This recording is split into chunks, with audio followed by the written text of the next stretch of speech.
Hi again, everybody, and welcome to Inside Golf. I'm Harry Donahue. Recently, the 99th Philadelphia PGA Section PGA Championship was held out in central Pennsylvania at the Bent Creek Country Club near York. And successfully defending his title from a year ago was Alex Noll.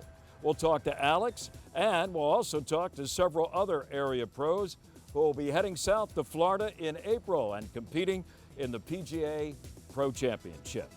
The teed-off panel is going to share their thoughts and how women are helping to grow the game. We're at Lulu Country Club. It's a Donald Ross design in Upper Dublin Township. And this is Inside Golf. Inside Golf is presented by Destination Montco Golf.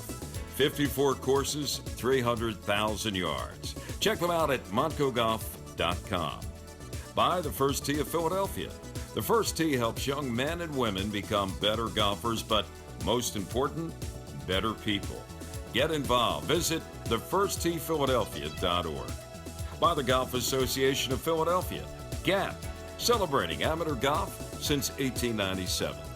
By Jersey Man Magazine, it's a Jersey way of life. And by Philly Man Magazine, bringing it to Broad Street. By the Haverford Trust Company.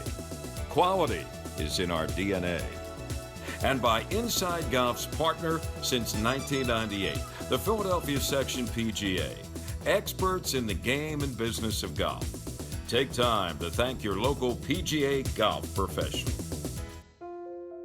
Golf is the great equalizer. For many, this journey is an escape from reality. A chance to be part of a team. A career opportunity. PGA Reach impacts lives through golf by lifting people up, giving them hope, and sending them down an alternate path that they never saw coming.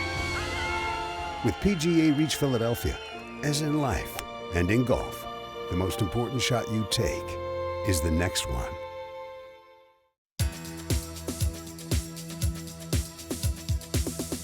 And welcome back to Inside Golf from the back deck here at Lulu Country Club in Montgomery County.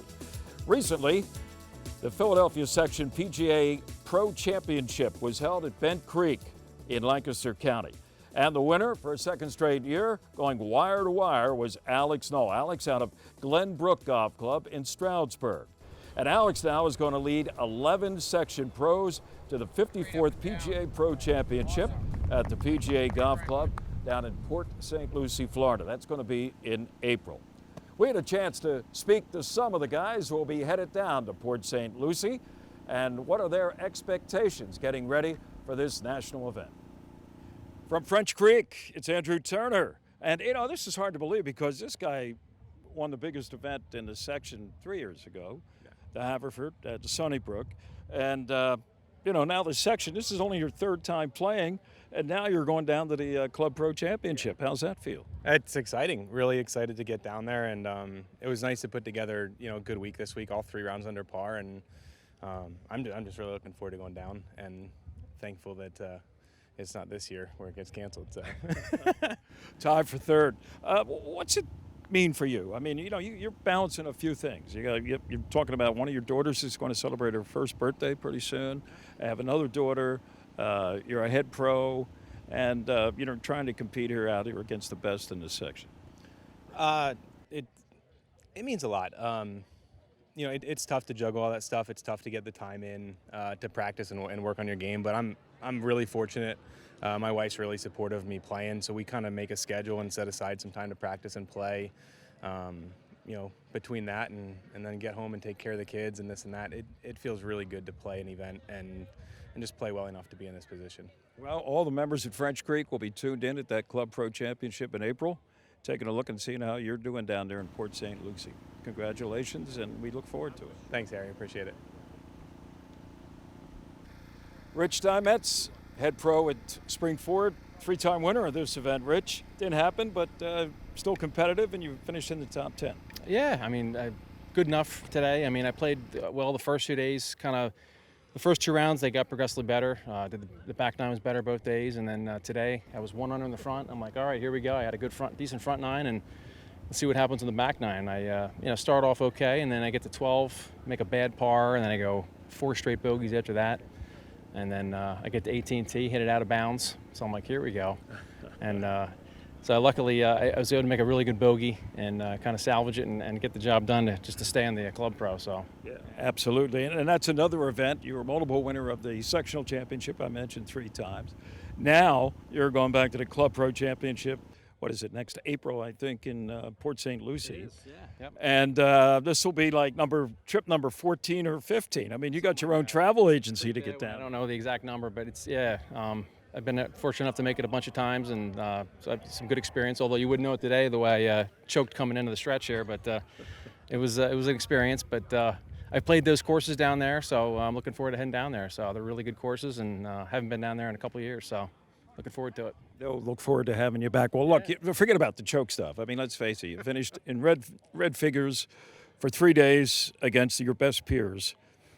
And, you know, it's not like you're a new kid on the block. No, I'm definitely not a new kid in the block, as the gray sideburns can attest to that. So, but yeah, I'm happy to get in. I know, you know, I didn't really look at the leaderboard much, but until I hit it out of bounds on 18, I'm like, let's see where I stand here. So what do I have to do to coming in? And I saw Alex was 10 under, and he pretty much had it in the bag at that point. So then it's just a matter of kind of getting in the house and making sure I make it to the Club Pro. Well, we look forward to seeing you on TV from Florida. Thank you. Appreciate it. Hope you'll see me. Take care. Tom Cooper finished second. He was in that spot since day one. Tom, assistant pro at Pine Valley. Congratulations. You just couldn't get over the hump. That hump was mainly Alex Noll. Well, Alex has a tremendous golf game, and I knew that if I just kind of kept with him today, I'd do all right. So I was trying to stay within his range, and we both made a lot of birdies out there today, which helped. Gives you some room for some bogeys. But just really happy with my performance and glad to finish second place and make the qualifier. Yeah, it's a step up from a 4th place finish a year ago and your first attempt here at the Philadelphia Sectional. Your game's getting better, obviously. Yeah, I'm improved, yes. I was happy with how I struck it most of the season. I just hadn't put it around together yet.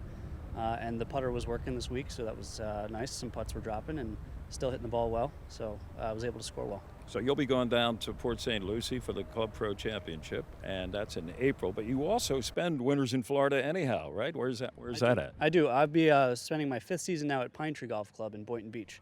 So happy to go back down there. I'll be back in a month down there as the winter comes along, and I'll head down. So I'll be glad to go down there for the season. And I actually played the Port St. Lucie courses back in our national championship in 2009 for Methodist College. So. Okay, so you'll get a little extra practice time, weather permitting, down there as opposed to being over in Clementon. Exactly, yeah. Won't be freezing up here, luckily. All right, well, the folks at Pine Valley and in the section are proud of you, Tom. Congratulations. Second place, and we'll be cheering for you down at Port St. Lucie. Thank you very much. So we have a repeat winner. Last year at Union League at Tarsdale, this year here at Bent Creek from Stroudsburg, Alex Noll. Alex, you did it again. And this time, compared to last year, this was a breather, right? I wouldn't say that, but it was a little easier on the nerves this year. But here at Bent Creek, there's out of bounds every tee shot. So there was really no letdown until I hit my last tee shot on 18, and it was in between the white stakes. I'm like, all right, I think we're okay now. But I played really solid. I was proud of myself today. I had 2 great rounds coming into today. It's at our level, we're not good enough to follow up with a 3rd and a 4th. And I really haven't done that in my career. So I was really proud today to fire another solid round. And a lot of my past big tournament experiences really helped me play better today. Yeah, speaking of big experiences, of course, last year we mentioned you won at Union League at Tarsdale. Set a course record, 62 in the first round. Made it look really easy when you consider that record. That was on the books for 80 years. And then Sam Snead, the curse of Sam Snead came down on you in round 2 a little bit. And in the final round, I can remember standing right behind 18 green. You needed par to win. You hook your tee shot. You're, I don't know how far, maybe 80 yards or something. Yeah, you had to go over a tree to a green with a 45-degree slope. You put it in the back. Now you need 2 putts to get down. Anybody that plays at Tarsdale knows that is not an easy thing to do, and yet you did it. And now today, you finish up another wire-to-wire finish. As I said, you won comfortably compared to last year. You played at Harding Park in the PGA Championship this year, and you were telling me before we went on the air, that actually helped you play here. What for the regular amateur at home playing in a club championship, they can probably understand what I'm talking about is when you get on the first tee of a major tournament, no matter what your level is, your body shuts down. You don't rotate, you don't hit normal shots like you would just playing a Friday afternoon scramble. And I learned that really hard at Harding Park is I had 3 great days out there practice, then first tee shot Thursday, it was like I had no confidence I was even going to hit the golf ball. And I felt that last year at Torresdale.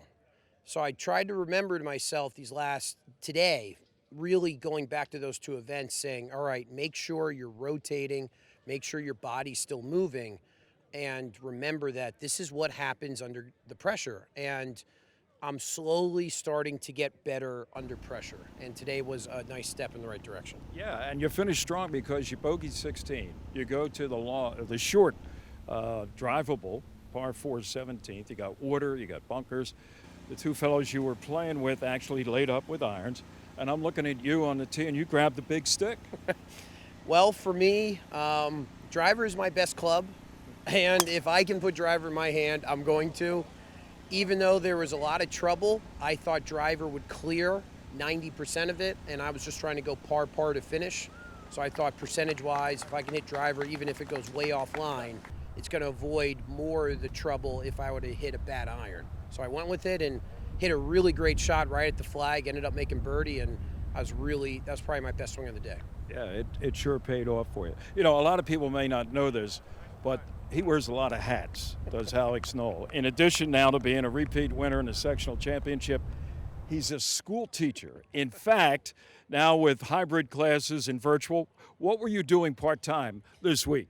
Well, we're all kind of learning on the go here of how to do virtual hybrid online learning. And part of it is when a teacher's absent, I still want to do attendance for the kids that are going on the computer. So I had to make sure they were emailing me today so I could then take attendance and send it to school. So before the round, while warming up, I was worried about my classes today.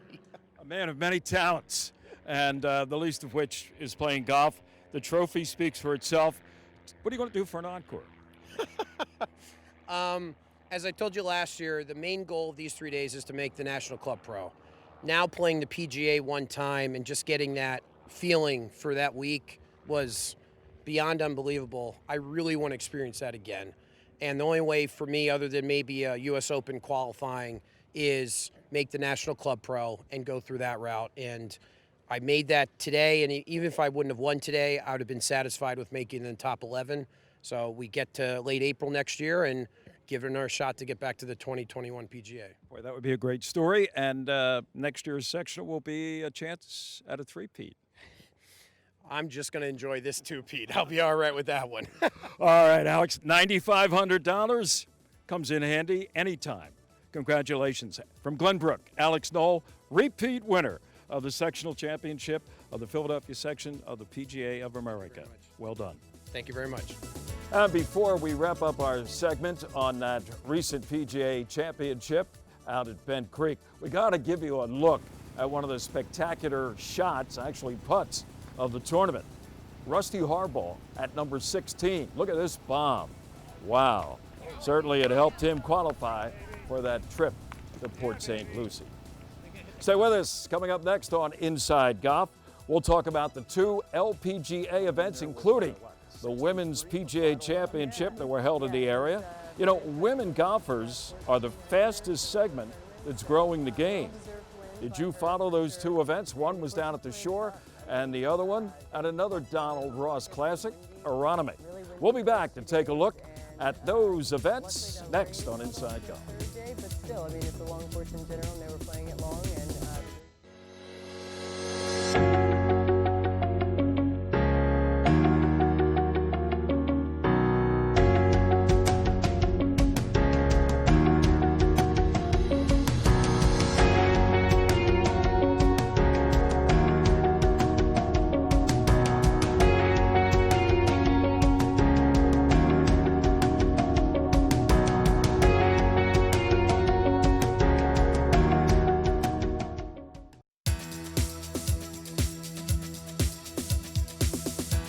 And welcome back to Inside Golf. Our panel is assembled here on the back deck at Lulu Country Club in Montgomery County, talking about a couple recent events in the Philadelphia area. For the women, the LPGA ShopRite Classic down at Seaview, and they also had the PGA Championship at historic Aronimink. Joe Logan's here from myphillygolf.com. Quinn Spitzer of the GAP, Golf Association of Philadelphia. He's the president. Leela Mackey, who was at Aronimink. She's with the local PGA section of the PGA of America. Leela, first of all, no fans, but a great tournament. I mean, Se-Young and Kim coming in there with, 63 in the final round? Yeah, You kidding me? Yeah, it was really impressive. I mean, she shot 14 under for the whole tournament, so well-deserved win by her for sure. And the course was playing tough. I mean, they talked about it on the broadcast. It was windy, really windy the first 2 days, and luckily the rain held off the third day, but still, I mean, it's a long course in general, and they were playing it long, and the greens were fast, but yeah, it was really impressive. Virtually no one but you was there. No, I'm only kidding. But bummer we couldn't even have members fans. weren't allowed out there. I mean, was it like a little bit, I don't want to use the word like spooky, but I mean, to have a major event like that and hardly anybody in person. Yeah, it was different for sure, and it was a bummer, definitely. But you know, they just had to abide by whatever the state guidelines were for, Sure. and only essential stuff. So there were some people there. It made getting in and out of there every day really easy, so there's no traffic. Right, right. Joe, I mean, you've covered PGA Tour, LPGA Tour. You know, they had the ShopRite Classic. It's been down at Seaview for years, right before the PGA Championship. The women's game is growing, and unfortunately, those two events for Philadelphia golf fans were off limits. You know, the timing couldn't have been any worse. It's a shame. That ShopRite Classic has been a very good tournament for the LPGA for a very long time. It has a loyal base of players who go, and many of them stay in homes. They don't even stay in hotels. They have families they come back with and stay with year after year. It's been a great tournament for a long time. At Aronimink, I watched much of her round on Sunday on TV. It was the weirdest thing to watch. She was eating that course up. It's a hard golf course, and she was shooting 63. And watching it on TV, you would have just, I mean, I don't know. It was interesting to watch a 63 that felt like a 73 almost. Quinn, we've talked here on Inside Golf about the growth of the game this year despite the pandemic, but the growth of the women's game, pandemic or not, is way up, or at least it's trending in the right direction. What kind of feedback are you getting from member clubs? Well, Yeah. we're getting a lot of positive feedback. More women are playing. There are more women's events that are available to people. We're finding that the women are coming out who haven't played before, and they're feeling more comfortable trying to get out and learn the game. So we're having a lot more women in the PGA section, being a good example, who can go out and really give them an opportunity to learn in a comfortable environment. It's great. We now have 18,000 women members in GAP. And it's our expectation that we will increase women's programming every single year. We started a women's committee 3 years ago, and the programming since then has really been very, very well received by our member clubs as well as the women who participate. And Leela, you could talk a little bit from your own personal experience with the Philadelphia section of the Women's Initiative. Yeah, so we have, 900 PGA members in our section, and I'm probably one of 15 females maybe. So, we've been trying to, how do we increase that? How do we get more women to join the PGA, become PGA members, and not only when they get here, move them up the ladder at whatever path they want to go into. So whether that's being a head pro or teaching pro or whatever. But it's just driving women's golf from all the way from, when they're 5 years old to 10 years old through high school to getting them into the industry as a career. Well, as the interest level increases and trends in that positive direction, the opportunity for more jobs is certainly going to be there, I would think. Yeah, absolutely. There's a lot of clubs that are looking for a female pro because they can connect with other females, and they're just a good asset to have. Women on the move in the game of golf at two great local tournaments, the ShopRite and, of course, the Women's PGA Championship. All right, stay with us. We'll be back here in a moment with our T-Dogs back. On the positive side, the USJ is much healthier financially. And welcome back. Inside Golf now continues with our teed-off panel. We are assembled on a little bit of an overcast day, but it's just beautiful to be here at Lulu Country Club in Upper Dublin. We're on the back deck of this spanking new, beautiful clubhouse. And with us, Joe Logan, myphillygolf.com. Good to see you again, Good to Joe. be here. Quinn Spitzer, he's the president, Golf Association of Philadelphia, and from the Philadelphia section of the PGA, Lila Mackey.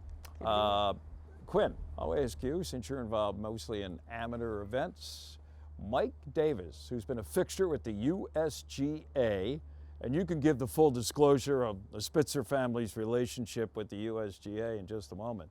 Mike Davis has announced that after, 10 years, he's going to step down after next year, after 2021, and move on. What's been his legacy, or what will be his legacy? First, give us full disclosure. Yeah, the full disclosure is my brother, John, is the managing director of equipment standards at the USGA and works for Mike. So the opinions you're about to hear are my opinions, not necessarily my brother's. So he might have a different point of view about that. But as you look at Mike, I think like most people in a high-level position like his, it's a mixed bag. On the positive side, the USGA is much healthier financially. That's probably in large part due to Sarah Hirschfeld before she left to the USOC, but she worked with Mike in terms of getting those great contracts. And I think the harmonization he did in terms of both the rules of golf as well as the handicap system are also notable contributions. The problem, of course, is that 90% of the golfers in the United States could care less about the harmonization of rules internationally because they play golf in the United States. They're not playing in Ireland or Scotland. The question I would have about his legacy is the degree to which the game was really advanced. Up until the pandemic period, the game was pretty flat in terms of participation, the growth of the game, and the like. And the USGA has turned into, for most part, at least in my opinion, more of a tournament organization. The things they could have done to advance amateur golf, to try to get more enthusiasm of the game, I think they've been disappointing to say the least. And so it's a mixed bag as far as I see it. Okay, nice little down-the-middle mixed bag, pros and cons. Joe, do you have any thoughts? First of all, I mean, I'm sure as a journalist in golf for years, your whole career dedicated to it practically, you've had chances to meet and talk and interview with Mike Davis. What have they been like? I know him and like him well. To me, one of his biggest contributions will be his role in bringing the 2013 U.S. Open to Marion. They had pretty much, the USGA had pretty much written off Marion as an open site, and David Fay, who was then the executive director, sent Mike Davis down here to kind of break the news to Marion that the game wasn't going to happen. It wasn't going to happen. And during his visit, he decided, you know what, I think maybe they can hold a U.S. Open. And he went back and began to lobby in the corridors of the USGA to bring it to Marion. And it happened, and he played no small role in that. And that will be his legacy of golf in Philadelphia, I think. Yeah, that's a pretty interesting story. Lily, you're, of course, with the Philadelphia section PGA, the professional branch. Mike Davis, USGA, amateur events. Although the PGA and the USGA did crisscross in an event that has really grown over the past, and that's the drive, chip, and putt contest at the Masters. And that's a nice little partnership that they've had there. Yeah, absolutely. It's great for, like Quinn said, growth of the game. And I agree with you as far as, the growth of the game initiatives. I consider USGA's more on the amateur competitive side, but we have seen them work together more. Allied associations coming together is always good for the industry as a whole, so I would say that's trending in the right direction. Yeah, trending in the right direction. Do you have any names, Joe? Like, who's going to take his place? Is it going to be, maybe you have some inside information, is it going to be an insider, or are they going to go outside? What I'm hearing is an outsider. There maybe some candidates inside, but they're looking outside. And I heard that from someone who is reasonably knowledgeable in these matters. We'll see. Yeah. Okay. Without giving anything away from your brother, does John have a shot? No, I'm only kidding. He'll be retired by then. Okay. No, I don't think, I've heard the same thing Joe has, that they're going to look outside. They have a number of people inside who would desperately want the job. and at least one of those will be a great candidate. I won't tell you which one, but I think because of the nature of the organization, remember the USGA is an enormously political organization, way more so than most of the golf associations or golf organizations, and I think for that reason it's more than likely that they will go outside. Well, it'll be interesting to see. We still have another year to find out because Mike's going to be around until the end of the golf season in 2021. That's it for our Teed Off panel. We'll be back. More of Inside Golf coming up.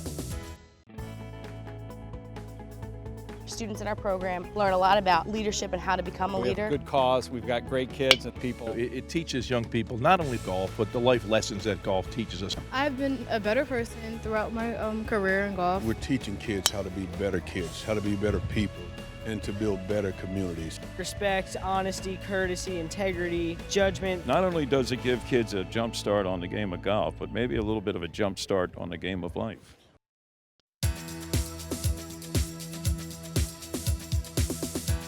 That's going to do it for this week's edition of Inside Golf. I want to thank John Rusk and the staff here at Lulu Country Club in Montgomery County for hosting us here on the back deck. Now, coming up next week, we'll take a look at an historic event. 116 years have been holding the Golf Association of Philadelphia's Open Championship. We'll take a look at how it all finished up and who the winner was. It's a name that's been hot of late.